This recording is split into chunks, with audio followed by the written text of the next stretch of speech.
Avec un taux de mortalité de plus de 20%, être membre d'équipage à bord d'un sous-marin américain pendant la Seconde Guerre mondiale était l'un des emplois les plus dangereux de l'armée.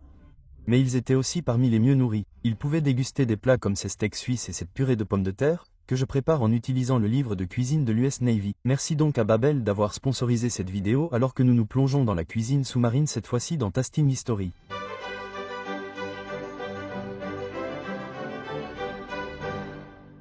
Depuis la Seconde Guerre mondiale, les sous-marins de l'US Navy sont réputés pour leur nourriture de qualité supérieure.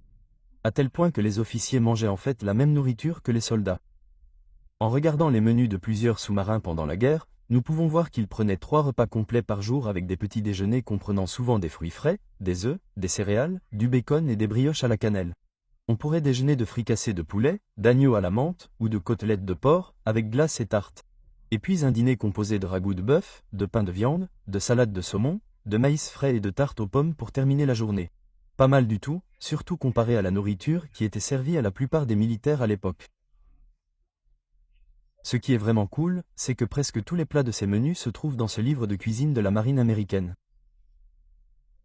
Et c'est le vrai livre de cuisine de 1945. Prenons l'exemple d'un repas de midi sur l'USS Ronchi en mars 1945. Les hommes ont mangé du steak suisse et des pommes de terre bouillies, tous deux dans ce livre. Mais au lieu de pommes de terre bouillies, car ce sont littéralement des pommes de terre bouillies, je vais faire la recette de la purée de pommes de terre, mais c'est une recette à base de pommes de terre râpées déshydratées, qui aurait pu être disponible plus tard lors d'une patrouille sous-marine, une fois que toutes les pommes de terre fraîches auraient été épuisées. Mais commençons d'abord par le steak suisse. Ces recettes suffisent pour 100 hommes, ce qui aurait été une bonne quantité pour l'équipage d'un sous-marin, qui était généralement d'environ 80 hommes, mais c'est beaucoup trop pour l'équipage de Tasting History, c'est-à-dire moi. Je vais donc réduire considérablement cette recette. Donc, au lieu de 42 livres de bœuf désossé, je vais utiliser 3,5 kg de bœuf désossé. Le rôti de paleron est un bon morceau. Ensuite, 2/3 de tasse ou 80 g de farine, une cuillère à soupe de sel, une cuillère à café de poivre, 1/3 de tasse ou 75 ml d'huile de cuisson, 1 livre ou 450 g de tomates concassées en conserve et 225 g d'oignons émincés. Puis une autre cuillère à café de sel et une autre tasse ou 40 g de farine.